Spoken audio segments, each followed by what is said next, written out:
We also have Kyle Turley here. I thank Kyle for coming over a decade, being an NFL career player with New Orleans Saints, St.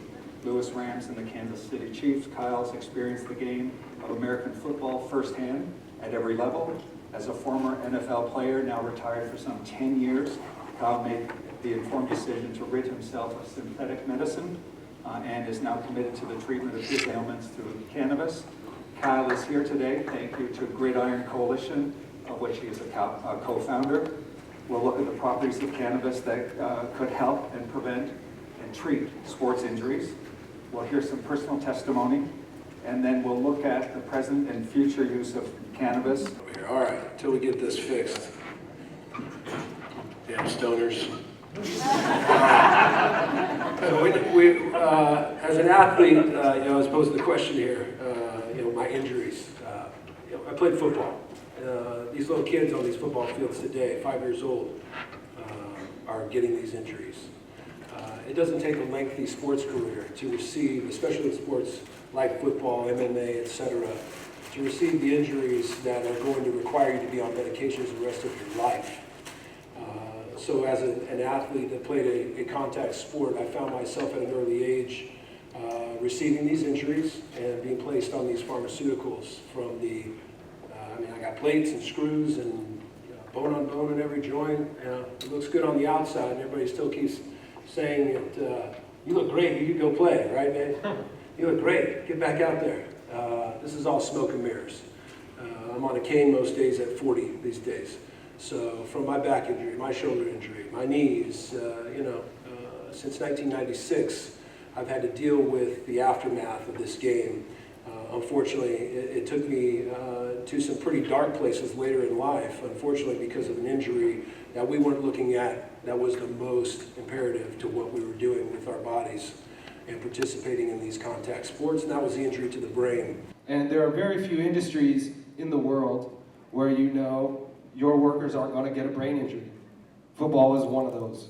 And so if cannabis has neuroprotective qualities, we can be giving these guys medicine in low doses that acts as almost a second helmet to protect their brain when they go into these unavoidable car crashes that are industry standard in football. It's not about choices.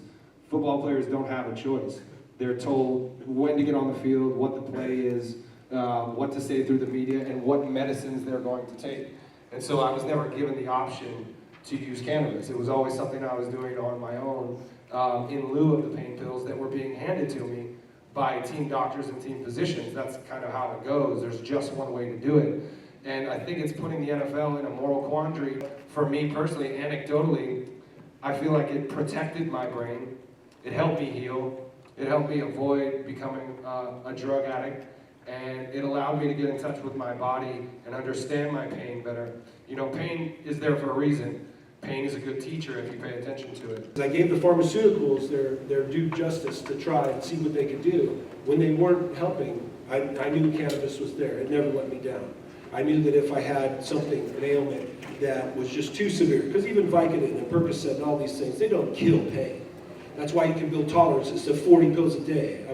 It's ridiculous. Football is violence every single day. It's something we kind of don't see because we just watch them on Sundays. It's a very tight production with television and replays, and it's a very nice package. But football players are conditioned to run as fast as they can at each other, full speed, head first, every single day. And that kind of sustained violence needs drugs. The NFL does not exist without drugs. So what drugs are we going to be giving these guys? And are we going to be giving them a choice? But again, this is a public problem. This is not an athlete problem. We are just very fortunate to be able to be in the position that we are, Nate, myself, and other NFL football players, athletes around the world, to be able to stand for this as a medicine, not only recreationally to just make us happy, but as a medicine that we need to be taking to save us from this unbelievable road of hell to live after we are done playing these sports.